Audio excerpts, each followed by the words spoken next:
Hello, everybody, and welcome to the 8th episode of Kato's Anime Cafe, where every Monday we sit down and discuss anything and everything anime. I'm your host, Hoodie Song, as always, joined by my partner in crime, Zero. Today's episode is brought to you by the Tax Defense Group. The team of professionals at the Tax Defense Group are passionate about helping taxpayers resolve their tax debt. Their services include basic tax preparation, tax audits, resolving large tax debt, and more. They actively represent taxpayers throughout the entire USA, so if you need help resolving your tax issues, contact the Tax Defense Group. Call the Tax Defense Group today at 800-850-7973 to get started. That number again is 800-850-7973, or you could visit them online at thetaxdefensegroup.com. Today's episode is also brought to you by Junkie. Are you thinking about starting a business or a side hustle? For all businesses to be successful, you need a website. Junkie offers website development, content writing, and SEO services for business websites. Call Junkie today at 805-587-7966, and you can visit them online at writerjunkie.com. Thank you to the Tax Defense Group and Junkie for sponsoring this week's episode. We also recently launched our website, ucaststudios.com. With articles about sports, special interest topics, and more, we have some cool stuff on the site. So to read our content, please visit ucaststudios.com. Now, let's get back into it. 2 weeks ago, we began a long journey spanning 6 years as we look towards the past and determine Anime of the Year every single year from 2010 to 2015. This week, we round out the decade taking a look at 2016 to 2020, where we will continue to crown a yearly anime until we reach the end and officially decide Anime of the Decade. Zero, last week, not only did we crown One Punch Man as 2015's Anime of the Year, we also claimed it to be Best Anime of that sub-decade. Going into 2016, what do you have your eyes on, and can any of them compete with the monolith of Saitama? I actually watched a lot coming out of 2016. This is one of the longer lists on each of my yearly subdivisions. So, of course, Konosuba came out, Rakugo, which you've lauded on this podcast before, Kisniver, which we began watching together, I think around the time we conceived this channel, actually. Well, yeah, I definitely did not continue to watch it, so it did not even make my honorable mentions. Yeah, I don't think I went around to finish it either, but it was worth mentioning for that piece of Kato trivia. Sakamoto Desuka, love that show, one of my favorite anime comedies. JoJo's Part 4, we ended up watching eventually. Oh, I missed that. Okay. My Hero Academia. Season 1. Yeah, Season 1. Mob Psycho as well. So, if anyone can dethrone One Punch Man, it's gotta be One's true preferred work for some reason. Food Wars 2, Haikyuu 3, and Yuri on Ice. It's a solid list. The only thing I have on top of that, so a lot of that stuff, I don't write down everything I watched. I mostly just keep my answer and then a couple honorable mentions. So a lot of that stuff, not on my list. Some of the stuff I haven't seen. The only thing on my list that you didn't mention is perhaps out of the competition because it's a movie instead of a series, but I did include Your Name, which came out in 2016, which I think is a pretty fantastic movie. Yeah, we watched Your Name. I did not include anime movies on my list for some reason. Yeah, I don't think we mentioned The Boy and the Beast, which probably came out in 2015, so I'm going to retroactively, if we did not, I'll retroactively include The Boy and the Beast on an honorable mention. It would not have, there's it's no way just it would another have skull on the throne that Saitama sits on. Yeah. So, I will say, honorable mentions for me, Yuri on Ice, Mob Psycho, My Hero Academia Season 1, Your Name. That leaves 2 shows that you mentioned that are competing for my answer. Now, I wrote both shows down as my answer. I don't know if we're going to say that's fair or not. We did do that last time. I would be interested in the choice you would make between these two. I chose, for my Anime of the Year 2016, Haikyuu Season 3, which is the Shiratorizawa season, and Rakugo. Did you list all the anime you've seen, including your answer, or have you withheld your answer? I have withheld my answer, but it was part of the list, but I haven't given you my answer yet. Do we share the same answer in either Haikyuu Season 3 or Rakugo? No, I'm going for the dark horse this year. Okay, maybe my guess is wrong because I don't know if I'd call this a dark horse, but the only other one I could see you giving it to is I don't think you like Mob Psycho that much. I mean, I think you like it, but I don't think you love it. So the only thing I could see you guessing is maybe My Hero Academia Season 1. Is that your answer? No. Oh my god, you slimy snake. The third act twist. I'm giving it to Sakamoto. Oh my god, of course. I forgot. I completely forgot. Your favorite anime ever. Hello, I am Sakamoto. I think that's the name, right? Yeah. Okay. Oh no, it's Go ahead. Haven't you heard pitch of us on Sakamoto. Actually? I want to know why you love this so much. Well, I think you've touched on this in our last podcast episode with MathWiz. We talked a bit about how we aren't really in tune with the anime style of comedy that we end up getting in a lot of shows that we frequent, because shonen as a demographic has a lot of comedy, sprinkled into it by people who are of varying skill levels when it comes to applying comedy to their work. Mm-hmm. But Sakamoto is on a rare list of shows, along with Konosuba, who also made my honorable mentions list, that devotes itself quite heavily to that goal of comedy. And I've seen a lot of shows that make that attempt, and many of them just don't make me laugh. But Sakamoto, it got me gut busting every episode.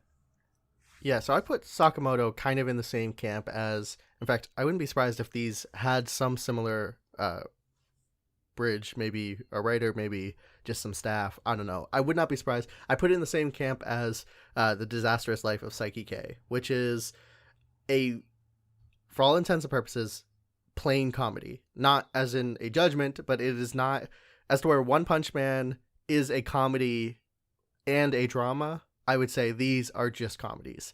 And I don't think that is inherently lesser than. I don't think I begrudge people who prefer that. I think my personal tastes end up leaning, I mean, we could even go back to the discussion we had with One Punch Man, whereas I did praise it for its comedy. The moment I really focused on was that Deep Sea King versus Moomin Rider scene, because that's the stuff that speaks to me more personally. So when I think about Sakamoto, I think about Psyche K, I think about stuff like that. It's like, I acknowledge that this is potentially funny. Sometimes it's not. Sometimes, I still can't get over the gap of not finding anime that funny generally. But even if I do actually laugh, it's still, I find myself subconsciously being like, I'd rather be crying right now. And that's a weird statement to make. But I would, I prefer stories. If a story can make me laugh or make me cry, I would rather watch the story that can make me cry. Does that make sense? Sure. Do you feel said the it in opposite? an Do you interesting not way. really enjoy those types of stories? No. I would say this is kind of like an outlier year for me, because I'm choosing Sakamoto partly because it's the show I would go back to the most, which, again, giving the lineup is a pretty strong statement, and that is partly because of the surprise factor of me watching this and being like, oh, anime can be funny. That's crazy. Mm-hmm. So between my two answers of Haikyuu Season 3 and Rakugo, I am interested in what you would pick, because I am having trouble, which is that Haikyuu Season 3 is the best season, arguably, of Haikyuu that we have. It's the tightest, only 10 episodes. It is hype through and through. It has all the emotional moments that other Haikyuu seasons have, as well as all the hype moments. It's very, very great, and one of the best matches in the series that we will ever get. Probably not the best, but one of the best. Definitely top 2 in the anime so far. That said, and I love Haikyuu. Like I've said this before, Haikyuu is my quote-unquote favorite anime. I feel like it's appealing to a different side of me than Rakugo appeals to, which is that when I think about feats of writing, when I think about the best told story, it's not that my mind naturally goes to Haikyuu. My mind probably goes closer to something like Rakugo. Rakugo, to me, Right. is one of the best anime ever, even if it's not my favorite. I know a lot of people begrudge that distinction. A lot of people don't think that distinction should exist. It does for me. It does, maybe just because of the specific field I'm in, where I do value the formal qualities of writing. You know, it's not just my personal subjective taste, but I do value the idea of writing critically acclaimed work. I do strive for that, so I do find myself making that distinction, and I do feel like these things apply to different sides of that distinction. I know you don't necessarily subscribe to that same philosophy, so to speak. So, in your head, if you had to choose between Haikyuu Season 3 or Rakugo Season 1, where do you fall on that? Haikyuu feels more anime, you know? Sure. And I feel like a lot of the things I would praise Rakugo for are its non-anime qualities. Like, Rakugo is a funny show, but it uses comedy in, like, a realistic way. And if I was doing, like, a best anime of the year list, I'd probably go with Haikyuu. But if I was, like,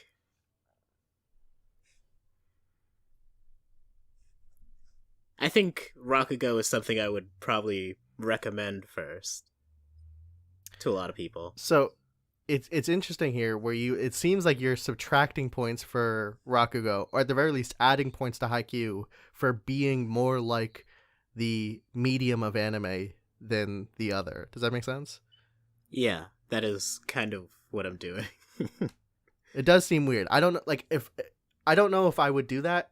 I would almost do the opposite, where I find that, and maybe this is my own internalized hatred of my own interests, but I'd give Rakugo points for overcoming the anime-isms, for transcending the medium. That sounds a little, that sounds like I'm saying the medium is bad, which I don't think, but I do find myself approving and appraising Rakugo for not being so stereotypically anime. Does that make sense?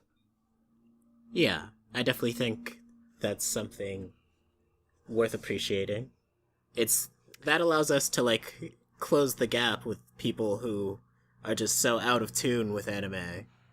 Shows like Rakugo, which managed to avoid many of those anime pitfalls, allow us to bring those people in from the rain and show them the light that is anime.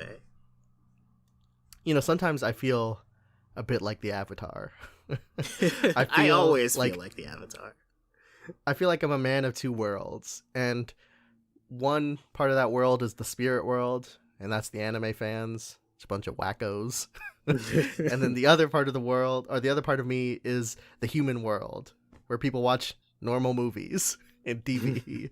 And I feel like it is my duty as the Avatar to bridge this gap, to show them that we could find appreciation in some of the same stuff, and that anime isn't just this weird porn thing from Japan, and that normal TV is also good. I feel like a lot of anime fans, I don't really understand the argument, but a lot of anime fans just don't really like live action. And hey, I think live action is pretty cool. So yeah, I guess I find myself in that mindset a lot. So I do feel, in both cases, I do like finding anime that normal, quote unquote, normal people can watch, and I do like finding live action shows that I can recommend to anime fans. Like, for example, a couple months ago, I watched the most recent adaptation of Little Women, which won a bunch. Actually, I don't think it won many Oscars, but it was nominated for a couple. And I had recommended that to Mathwas because I felt like that was a movie that reminded me of anime that she's into. So I very much enjoy playing in both spheres, where it is like, how can I help people appreciate genres, mediums, whatever, that they don't normally appreciate. And in that sense, I find Rakugo to be a very special anime. Yeah. The human world and the spirit world are both pretty cool. I agree. All right, so 2016, I think I am laying down my answer, which actually feels kind of bad because I'm looking back. I don't even know if I gave Haikyuu Anime of the Year for any of these seasons. But Haikyuu 2016, sucks. 2016, I'm planting my flag for Rakugo. Honorable mentions to Yuri on Ice, Mob Psycho, My Hero Academia Season 1, and Your Name, and I guess Haikyuu Season 3. Although, I don't even know. Haikyuu Season 3 feels like it deserves more than honorable mention, so I'll give it second place. We don't usually do that, but for Haikyuu, you get it. Moving into 2017, this was a year I felt like I didn't have a great answer. So I'll go ahead and start us off with my honorable mentions, which are Made in Abyss, Attack on Titan Season 2, and My Hero Academia Season 2, which leaves a pretty unexpected answer, I'd probably guess, for a lot of people, which is 2017 Anime of the Year for me is Kino's Journey, which is something we reviewed on the channel a couple, maybe like over 2 years ago at this point. I don't know. It was a couple years ago when we had just started Kato reviews, actually. I think that was the first anime we ever reviewed. And I know it's a remake of an older anime, and a lot of people don't vibe with this new one. I think we personally sided with it was pretty good. So to me, Kino's Journey, that in any other year probably would have just made honorable mentions. But Made in Abyss, I'm not done with yet. And Attack on Titan Season 2, I'm positive, but not like overwhelmingly in love with. And I prefer My Hero Academia Season 1 to Season 2. So it kind of felt like by default, Kino's Journey ended up edging it out. What about your list? Okay. I have all the same anime you have. I also added Boruto, Kakegurui, and Food Wars. The one thing I'm noticing pretty much every single year it comes up is that I'm just completely leaving Food Wars off my list, and you giving it every single season an honorable mention. And hey, listen, I'm sorry, Food Wars. If you asked me 2 years ago, I probably would have gave you it. But I don't know. I think I just moved on, and I don't care about it anymore. Yeah, you hate Food Wars now for some reason. I hate food. Food is disgusting, and I never want to see food again. No food. And let alone war? Don't even get me started. What is it good for? Absolutely nothing. Yeah, I think this is going to be the only year that we actually have the same answer. Oh, really? You also chose Kino's Journey. I thought I was pulling a real ace up my sleeve right there. No, Kino's Journey. It was just a good journey. It was a pretty solid journey. It was pretty Kino at that, too. I'm surprised you didn't end up picking Made in Abyss, though. That is probably where my answer would have gone if I had finished this first season. Although, even then, I could have potentially gave it to Kino's Journey. But I was fully anticipating you going solidly into Made in Abyss. Made in Abyss Season 1 was great. I'm not sure if I would say I love it more than Kakegurui, even. I have only seen the first 2 episodes of that, and I'm not the biggest fan. It sort of seemed like very aesthetically akin to Prison School, and I found myself just preferring Prison School, so I didn't feel the need to go on with it, though I suppose I do understand some level of the appeal. Yeah. Made in Abyss, it intrigued me very deeply when I first got into it, and now, the further I get from that moment, my interest has faded. So what about My Hero Academia Season 2? Why did that, if we were to guess, why is that not even close to competition for either of our answers? I don't know. I feel like I appreciate the sports festival a lot more than you do. Maybe not a lot more, but I hold that arc in pretty high regard. I think there's a version of Season 2 that I hold in higher regard, which is one that is just about Stain. And that version, I would probably even see taking it. I would definitely give it more. It would definitely give me stronger competition, and then arguably would take Anime of the Year. I just think so little of that season is Stain, So in factoring that, it feels like, do I really care enough about this tournament arc? And you think I would, because generally I'm pretty positive towards tournament arcs. But I guess in the long run, it just felt kind of meh. It's not very impressive. One of the things that tournament arcs really, really are pivotal on is introducing cool new characters. And I'm not sure, the more I sit on it, that it really did that for My Hero Academia. The only two I can think of is the guy who mind controls, who I think is pretty cool and continues to be a part of the story. Although I guess that's kind of like a manga spoiler, so I won't elaborate on that. And the Monoma guy, who has like the stealing your quirk type thing, and he's from class B2. I also like the girl like with the vine hair. She's fine. I mean, I have no qualms with her, but I guess to me, when I'm thinking of like iconic characters to come out of tournament arcs, I'm thinking of Jin from Yu Yu Hakusho, who was like the wind guy who was flying around all the way. I remember Jin. Toguro, obviously Yu Yu Hakusho again. I think of from Naruto. I think of like Gaara. Rock Lee was introduced in the tournament arc. I'm struggling to come up with other answers, but the point is, I think tournament arcs do a really are not they one of the trademarks of this arc is introducing cool characters, and I find that just slightly lacking, if not maybe a little bit more than slightly lacking in My Hero Academia. That is a fair criticism.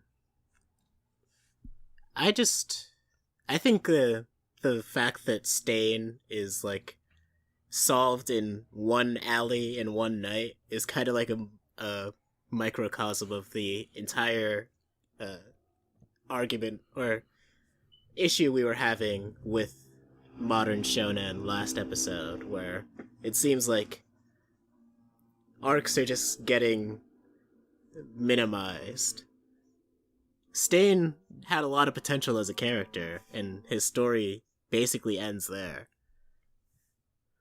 I fully agree. I don't know what a longer arc for Stain looks like. I don't know if more build-up is the key. I'm not saying it's not. I just haven't really put much thought to it.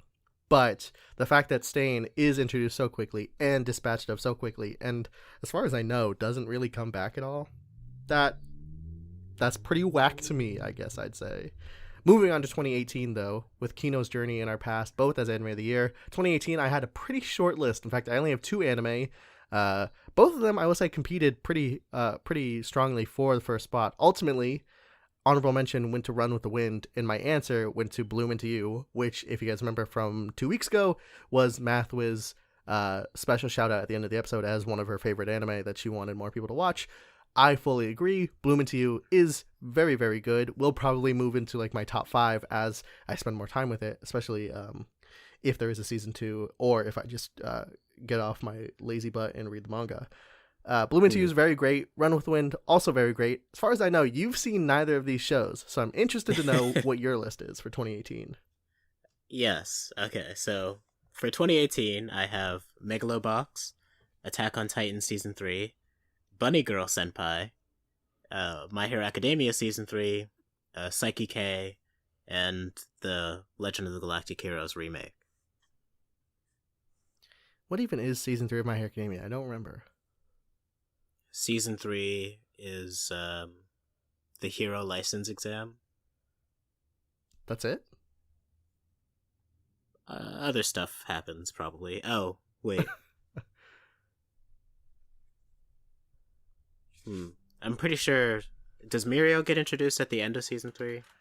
I think he gets introduced in, like, one of the last episodes, but it's not like... I would not consider him a part of Season 3 in any meaningful way. I'm going to look it up real quick because, I'm completely blanking on Season 3 other than the license exam. And to me, that feels a little disappointing because that does not feel like a full season worth of material. Oh, it's also the invasion of the training camp. Okay. Yeah, I originally didn't include Season 3 even on my honorable mentions just because I couldn't remember any of that. But now thinking about it, I guess I would say I'm pretty positive about all of this stuff. I would not even say it competes for Anime of the Year for me, but I guess it deserves to be on honorable mentions. The other one you mentioned, what was the first one you said? Megalobox. Second one? Attack on Titan Season 3. Attack on Titan Season 3, I am 2 episodes into. I am very much looking forward to it. I could see a world, based on all the praise it gets, where it puts up competition for Anime of the Year. I just have not watched enough of it for it to even make honorable mentions at this point. But I am watching it, so if this list gets updated at some point in the future, expect Attack on Titan Season 3 to make it somewhere on here. I have not seen Megalobox yet, though it is something I very much am interested in. So, with all that said, what is your Anime of the Year? If I had to do like a top 3 in this year, which I'm only doing because there are 3 shows that I very deeply enjoy in very different, distinct ways, I'd probably go with Bunny Girl Senpai at 3, Legend of the Galactic Hero Remake at 2, and Megalobox at number 1. Will be honest. Again, those are all very close. Go ahead. Those are all very close. Yeah. The biggest thing that's throwing me for a loop here is I didn't even know you watched Bunny Girl Senpai, let alone it's making your top 3 for the year. To me, Bunny Girl Senpai is like the pinnacle of, it's my go-to example for, this was a very, very popular seasonal that I have not seen anyone talk about since then. So I've never seen it. To me, it seemed generically popular anime, and I wasn't really sure if it was worth anything above that. Can you convince me right now to watch Bunny Girl Senpai? I think it rise to such meteoric popularity for a reason. It's a very charming show. The characters, you can tell they like care about each other. There's actually a decent reason that they aren't just getting together from the beginning. And it also, like, it has a lot of very screenshot-worthy moments, which is a big part of why it got so popular to begin with. And there was a new hentai that had some very screenshotable moments. Everyone go check your recent hentai releases, because it's a real funny one. Anyway, go ahead. That'll be my 2020 Anime of the Year. Link me after the show. Yeah, of course. Is that about it on Bunny Girl Senpai, or no? I think it deserves a chance. It's not something I would normally watch, but I did, and I enjoyed it a lot. Yeah, I don't know. It kind of reminds me of like just on a face value, kind of reminds me, or not face, surface level value. It reminds me of Masamune-kun, and there was another anime like maybe Charlotte. I don't know. Sort of like how dare you, seasonal. I don't know. Does it surpass these predecessors of mine or no? I don't even remember Masamune-kun. We watched that together, right?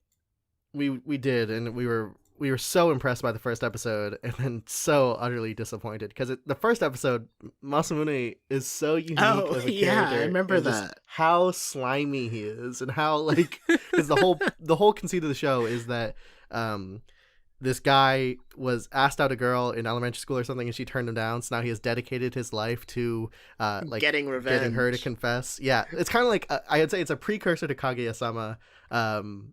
Not as good, not as good as all at all. But and then it takes a complete nosedive where it just becomes standard romance garbage. And I don't even mean that as like garbage. Romance is usually garbage. I'm a very big fan of the romance genre. I just think it is the garbage, it's standard of the romance genre. Garbage. Yeah. Okay.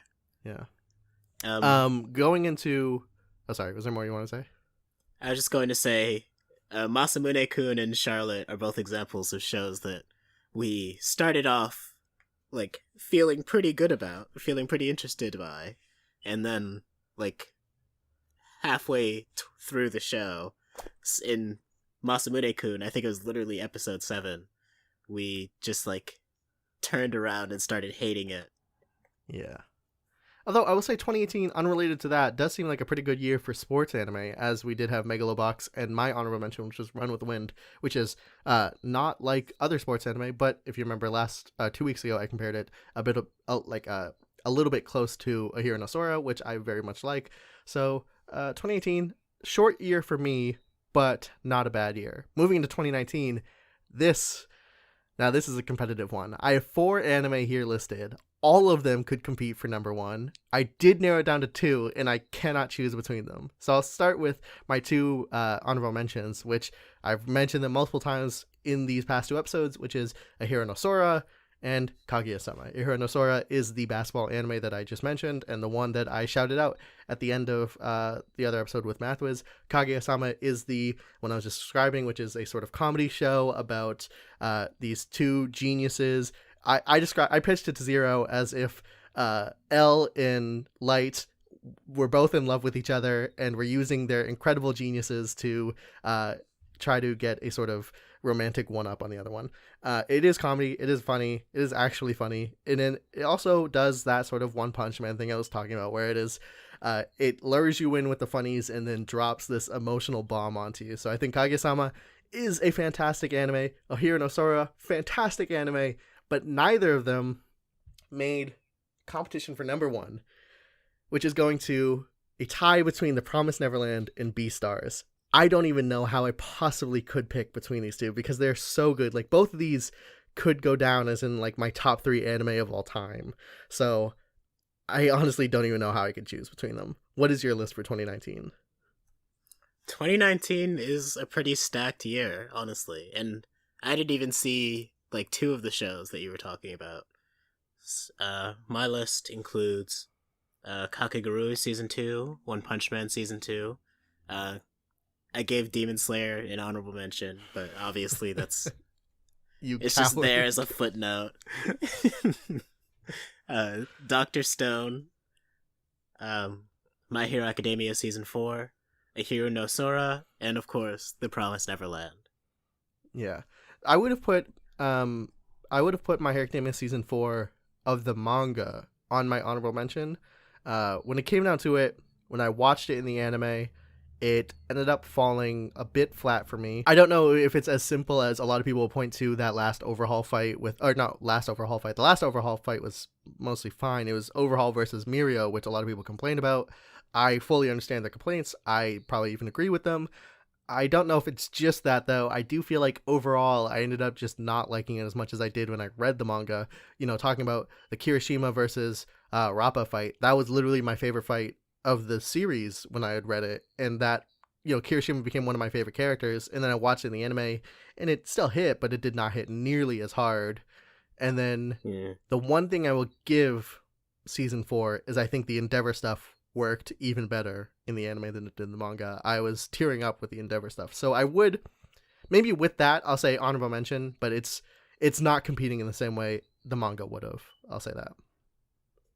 That is a shame, because this is like some very good material that they had to work with. Yeah, it is incredibly unfortunate. Other ones on your list, you also included Hero no Sora. You have not seen Beastars? Is that what I'm gathering from here? I have not seen Beastars. What's wrong with you? I'm sorry, I'm not a furry, alright? Why would you do this to me? Beastars, in my opinion, is one of the most complex, and not just, I want to compare The Promised Neverland and Beastars a little bit because they're both competing for my number 1. And I think The Promised Neverland is complex. It's actually a surprisingly simple setting based on season 1. I don't know anything about the manga, but it is complex characters with complex intelligences. You know, they're very smart characters, so they're coming up with very intelligent plans. Beastars is a very, very not simple setting. It sounds like it would be. It sounds like it's like, oh yeah, imagine the human world, but it's animals, and it's like prey and hunters. It's nowhere near that simple. It laughs at things like Zootopia. It is not. It is that taken up 20 notches higher. Each character is so deep and layered. There's so much here that I could appreciate. There's stuff to, to gain from a very simple surface level thematics, and then the stuff 20 layers deeper that I'm still parsing to this moment. And it's something it's one of the few anime I will seek out analysis for. Despite making analysis content ourselves, I actually don't watch much anime analysis just because it kind of feels like my job. That's something I already think a lot about. I don't really gain a lot from other people's content. There's still definitely people I enjoy, but Beastars is something where I feel like, oh, this is operating at a level that I don't feel like I fully understand. Let me seek out very intelligent people to explain it to me. That's not something I would give to most anime. So it's just really difficult for me to even choose between these, because on top of that, as much as I love Beastars, it feels like I'm giving it the edge over Promised Neverland. The thing about the Promised Neverland is I just finished rewatching it the other day. I rewatched the entire season in one night, and it was like, I'm talking like 4 days ago. Like, this is not so the Promised Neverland has this insane rewatchability, and I think about Isabella, and I think about Isabella's song, and I think about the amazing thing about Isabella to me is that, like, literally up until the moment they start the flashback, you hate her, and then within like 6 minutes of a flashback, you're like, oh my god, she is the best character ever. And it's this incredible turnaround, this incredible efficiency in the final, or episode 11 or 12, where Emma reveals her plan and everything up until that moment, and all the stuff with Norman. And both of these anime are so close to perfect for me that I can't even fathom how I'm supposed to compete, how I'm supposed to decide which one is better. That's kind of how I felt about Dr. Stone and The Promised Neverland. As that's like, what I was going to say. Everything I just said, and then I know you're just going to be like, and Dr. Stone is my anime of the year. Dr. Stone is amazing. Senku is like one of the most charismatic protagonists we've seen since Code Geass, and the setting, it's similar to Beastars in that it like sounds simple, but then it just develops this greater complexity as the story continues. And I also have like more of I have a bigger perspective on the series than you do watching it, because I have been reading the manga since its inception, though I haven't really gone back and read it all. If I could jump in here for a second on Dr. Stone and why it doesn't make my list, is that, one, I've not read the manga. I've only watched maybe 7 or 8 episodes of the first season, and to me, I could totally see a world where this manga is really fantastic. I found the anime adaptation to be a little on the generic side. It didn't look particularly amazing. The voice acting wasn't particularly amazing. The soundtrack wasn't particularly amazing. None of it was bad, but nothing seemed awesome. And when I think, so to jump ahead to 2020, we will come back to 2019, but to jump ahead to one of the anime I'm going to talk about in 2020, Tower of God, there's a lot of things about Tower of God that I don't think are phenomenal, but I could at least point to, like, oh man, that soundtrack was awesome. Yeah, I could even look at The Promised Neverland and be like, that soundtrack is really, really fantastic. I think about something like Beastars. I'm like, wow, the animation of Beastars takes 3D modeling to a next level for anime. It is CGI in a way that we have not seen other anime do CGI. And I feel like I can't say anything similar to that about Dr. Stone. So it's like, I think about how good the manga art probably is, and I could totally see this working, and the anime just seemed unremarkable in comparison. I guess I do sort of have that greater level of endearment because it is such a great manga in terms of like art and the creativity poured into it. Like the other night, I was gushing in our Discord server about how like beautiful and intricate and like how much effort they put into these scenes where Senku or someone is like imagining the next invention that they're going to have to create in this stone world, and it just looks like a space age a robot. The example I showed, it was like, we're gonna have to build a drill, and it was a freaking mech suit with 2 drill fists just punching a hole through the ground. And the manga just has a lot of moments like that, where it's like, that is that missing element you were describing for me with the series. But I guess we are talking about the anime here. Sorry, go ahead. I said we are talking about the anime here. Yeah. I guess I just hope that come season 2, which I'm sure it will get a season 2, it will be a higher quality adaptation that pulls me in a little bit stronger. So, all that said, I'm undecided. I will probably not choose between Beastars and Promised Neverland. You have to make your choice because this is the arbitrary ruling I've decided. Are you choosing Dr. Stone or are you choosing The Promised Neverland? I'm giving it to The Promised Neverland. Good man. Go ahead, provide your reasoning. Like you said, it's an amazing anime adaptation. The manga as well. I have the same relationship with the Promised Neverland manga that I do with the Dr. Stone manga. Plus, Promised Neverland has ended, so I've seen where the story goes.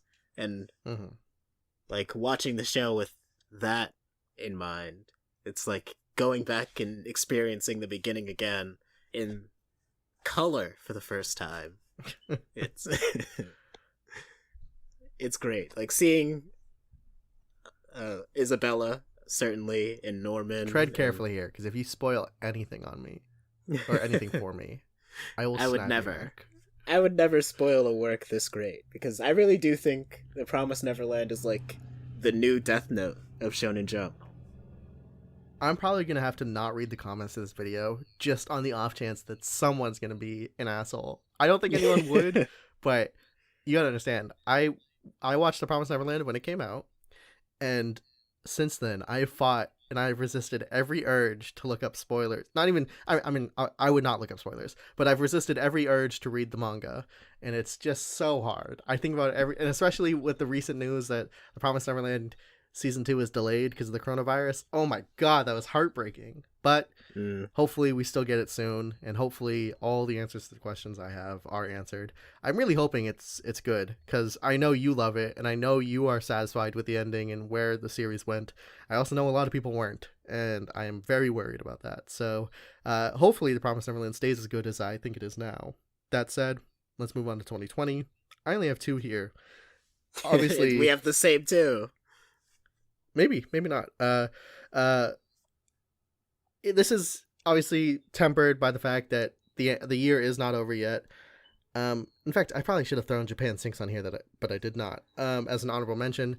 So I have 2 answers. I don't really want to give it to either of them because I don't feel like either of them have earned it from my perspective, which is, and this is the craziest thing, I'm saying Haikyuu Season 4 hasn't earned it. And the only reason I'm saying that is because it's half a season. We're still waiting on the other half coming out soon. And that second half is where the story is like, that picks it up to the match that they're currently teasing in the last episode, which is Inoraziki. I don't remember the exact pronunciation of that name, but that is some people's favorite match. So I think when that second half of the season comes out, that will probably take anime of the year for me.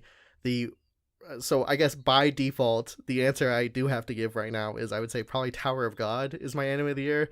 But like I would say I was slightly underwhelmed with Tower of God. I was expecting something amazing, and I think I got something good, and that's still fine. You know, good is good, but it was not amazing. So Tower of God, reluctantly for me, 2020 anime of the year so far.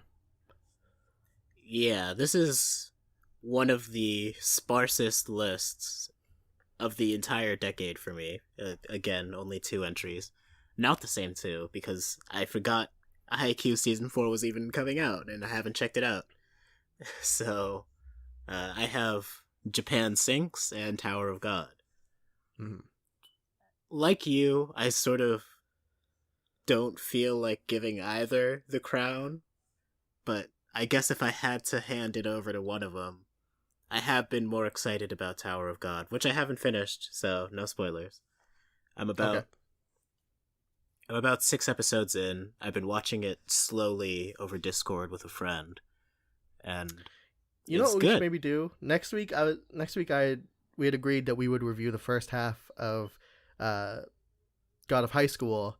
If you finish, what are the chances you finish Tower of God by next week? Because we could do like a whole Webtoons roundup. I could try to make that work. Yeah. Is there another Webtoons adaptation that I'm thinking of? I don't think so. Nothing's like jumping out to me. Yes, I Oh, know there's some on the horizon, like I think Noble S. I don't know how to pronounce that, but I think that is getting adapted. So there will be some in the future, but for now, I think it's just Tower of God and God of High School. So I think that could be an interesting episode. So if you finish Tower of God, let me know, and next week we'll do a Webtoons roundup of what we have out so far. If not, we will still be reviewing God of High School, the first half of the season, 6 episodes, because I think it's been pretty interesting. So it seems like both of us reluctantly are giving it to Tower of God for now. yes, that seems to be the consensus. Which brings us to current day. We have covered 2010 to 2020, 11 years.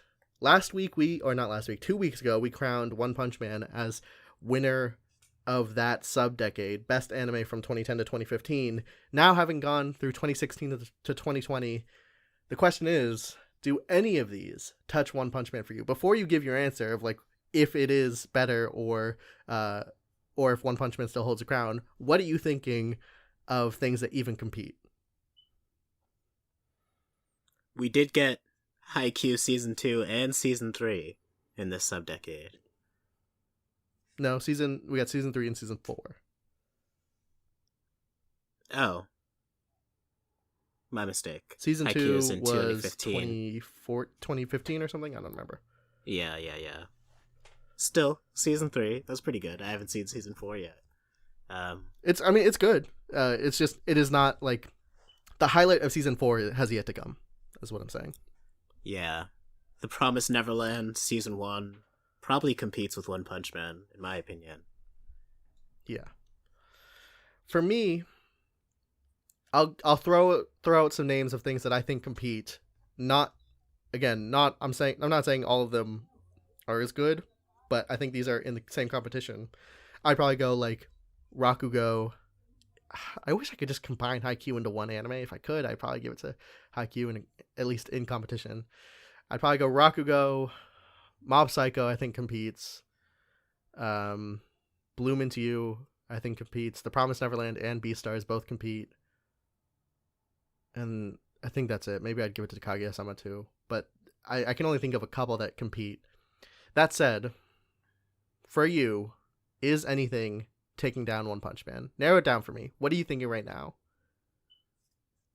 So, I think the shows on this half of the decade that compete, in my opinion, would be Mob Psycho, The Promised Neverland, and, I mean, Legend of the Galactic Heroes competes, but not necessarily the remake.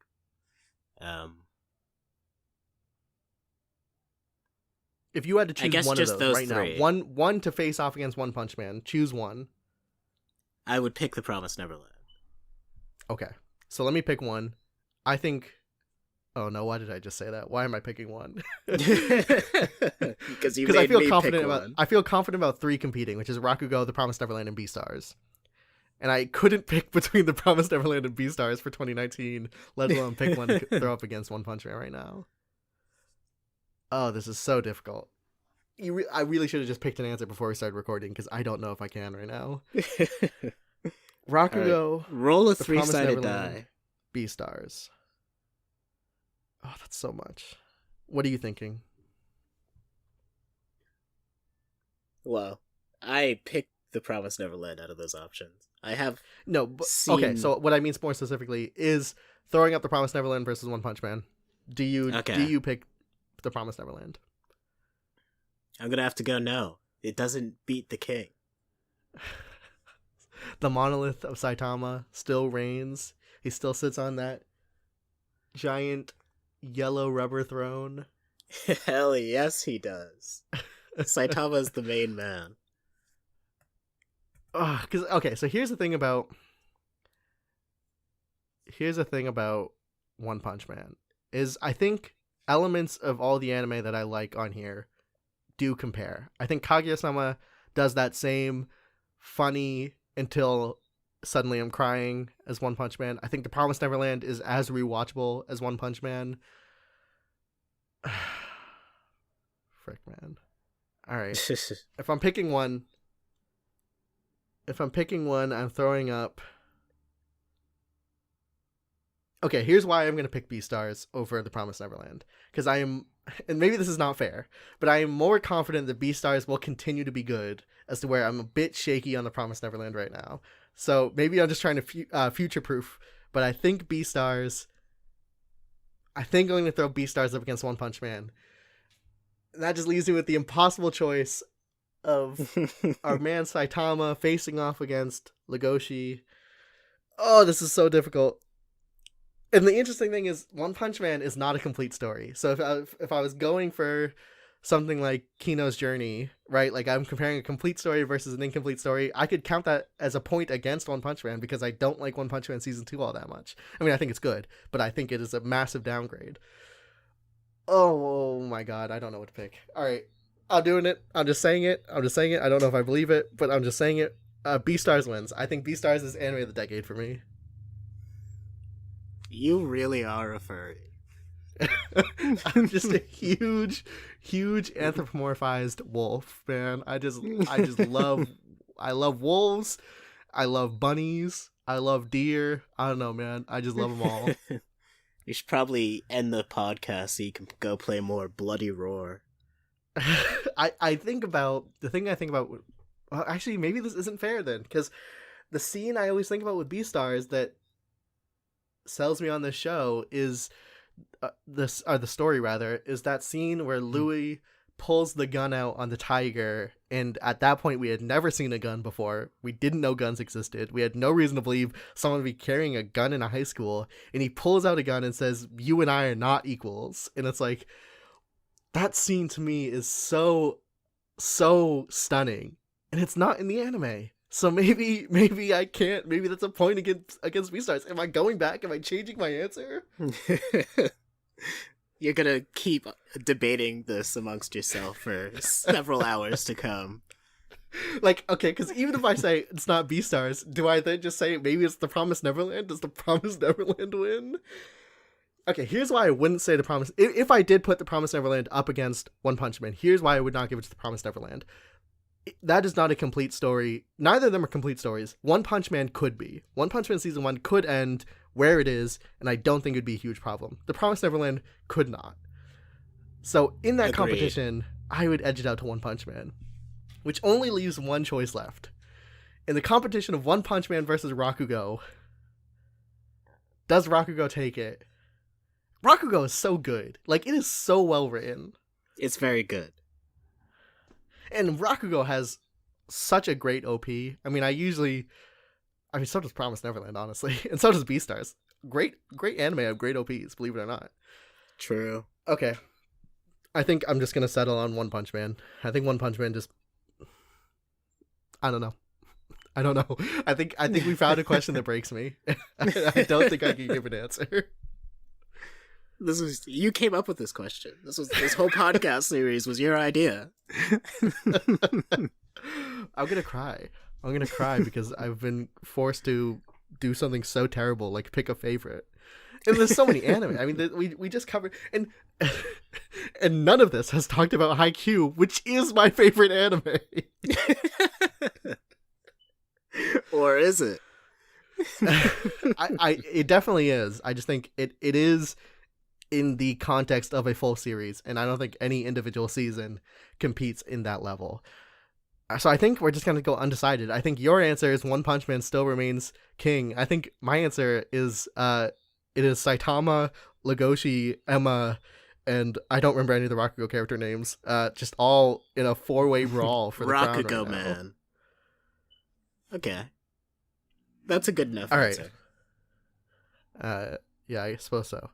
Let's close this out with our final segment. We're going to do some quick shout-outs to new things in the anime sphere right now that we think you guys should be paying attention to. Zero, what is something cool happening recently in anime that you think people need to check out? It's not recent at all. However, the cool thing that happened in anime that you should check out is anime adaptations of comic books. This is something that's been going on for a while now. And my favorite entry into this sort of subgenre is Gotham Knight, which is a collaborative project where 6 short Batman stories were animated by various production studios. The first, Have I Got a Story for You, was done by Studio 4 Celsius. Then Crossfire, which was one of my favorites, was done by Production IG. Field Test was done by B-Train. In Darkness Dwells, which is my very favorite, was done by Madhouse, who are still the best. And Working Through Pain was done by Studio 4 Celsius again. And Deadshot was done by Madhouse. So, veterans of the industry making their, paying their respects to their comic friends across the sea. You said this was an anthology, correct? Yes. Interestingly enough, I'm also not doing something particularly recent that is also an anthology, which is I think 2 years ago, maybe 2018 or 2019, a Netflix series came out called Love, Death, and Robots. I'm not shouting at the whole series because I haven't seen it, but last night I watched episode 8 called Good Hunting because I'm doing a little research on something called silk punk. Are you familiar with this? No. Silk punk is a subgenre of steampunk, which as to where steampunk takes inspiration from Victorian England aesthetically. This is that same concept, but applied to feudal Japan. So it's still that sort of like, quirky niche inventions powered by steam, but through the aesthetic of kimonos, katanas, animals more commonly associated with Japan, like foxes, stuff like that. Good Hunting in Love, Death, and Robots was written by the guy who coined this term, which is a novel author. I forget his name. I think it was Ken Liu, but I should have pulled that up. Let's say it is Ken Liu. Might be Kevin. They invented this term. It was something I'm sure it wasn't something they created, but it was something they sort of popularized with one of their novels, and they wrote a short story called Good Hunting, which was adapted into an anime style. It is not done, as far as I know, it's not done by a Japanese studio, but is very clearly anime inspired for Love, Death, and Robots. Again, it's episode 8, Good Hunting. It's a short 18 minutes story about a fox spirit and a sort of spirit hunter who become friends. And as they grow up, they become friends as kids. They grow up, the world starts to change. These steampunk inventions come in, and without spoiling it, the kid becomes very handy with inventions and stuff like that, and he helps out his fox spirit friend in doing some rather violent things, is what I'm going to say. It is the one warning, so I'd give a trigger warning to, there is sexual assault in it. It's not too graphic, but it does exist. I'd say it's a bit grotesque. It's very violent. But ultimately, I think it's, like I said, it's only 18 minutes. It's a clean, succinct story with, in my opinion, a really unique setting and aesthetic, which is silk punk, which is something I find very fascinating. So that's my my shout out to Good Hunting in Love, Death, and Robots. And I shouted out Gotham Knight, a Batman anthology. Of course. It's always Batman. All right, I think that's going to do it for this week's episode of Kato's Anime Cafe. I want to give a quick shout out again to this week's sponsors. Thank you, Writer Junkie and the Tax Defense Group for sponsoring the Anime Cafe, and thank you to everyone listening. You can catch us uploading every Monday to UCast Studios' YouTube channel or your favorite podcast apps. I've been your host, Hoodie Song, with my partner Zero. Until next time. さよなら